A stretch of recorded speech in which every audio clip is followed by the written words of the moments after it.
बिहार में 35-40 वर्षों में पहली बार अगर कोई पलायन और रोजगार की बात कर रहा है तो इसलिए कर रहा है कि प्रशांत किशोर ने, जनसुराज ने वो मुद्दा बनाया है। जिन व्यक्ति का आप नाम ले रहे हैं, कांग्रेस के नेताओं का या तेजस्वी का, ये लोग तो यहाँ पहले से भी राजनीति करते रहे हैं। आज से नहीं, 20 साल 30 साल से राजनीति कर रहे हैं। इनके मुंह से तो कभी आपने पलायन की बात नहीं सुनी। तो ये ज्ञान, ये इनलाइटनमेंट जो इनको हुआ है, ये तो जनसुराज के आने के बाद शुरू हुआ। जब हमने शुरू किया है कि बिहार का सबसे बड़ा मुद्दा पलायन है, बिहार का सबसे बड़ा मुद्दा यहाँ की ध्वस्त शिक्षा व्यवस्था है।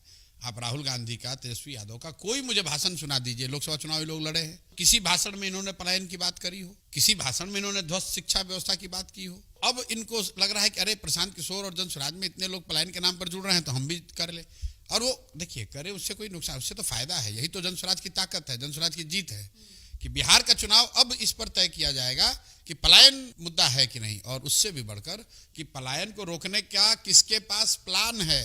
प्रशांत किशोर और जनसुराज बता रहे हैं कि पलायन कैसे रुकेगा, और जैसे आज इन्होंने पलायन का मुद्दा उठाया है, वैसे एक ऐसा भी समय आएगा कि हमारे प्लान को भी उठाकर कहेंगे कि हाँ यही प्लान है जिससे पलायन रुकेगा। महत्वपूर्ण बात यह है कि बिहार में लोकतंत्र सक्रिय हुआ है, लोकतंत्र की ताकत बढ़ी है, और जनता के मुद्दों पर बात हो रही है। वो इसलिए हो रहा है कि जनसुराज यहाँ पर आया है, एक नया विकल्प आया है। अच्छा है, खराब है, आपको पसंद है नहीं पसंद है, लेकिन जनसुराज है तो इन मुद्दों की बात हो रही है। वरना बात ये होती कि राजद को कौन हराएगा, भाजपा को कौन हराएगा, इसके अलावा कोई बात ही नहीं होती, और जनता भी घर में बैठी रहती कि भैया विकल्प तो कोई है नहीं।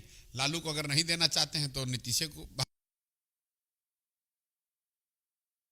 तो लोकतंत्र की जब ताकत बढ़ेगी, लोकतंत्र में लोगों के पास विकल्प होंगे, जरूरी नहीं कि वो जनसुराज को स्वीकार करें, लेकिन विकल्प होगा तो उससे समाज का, राज्य का फायदा।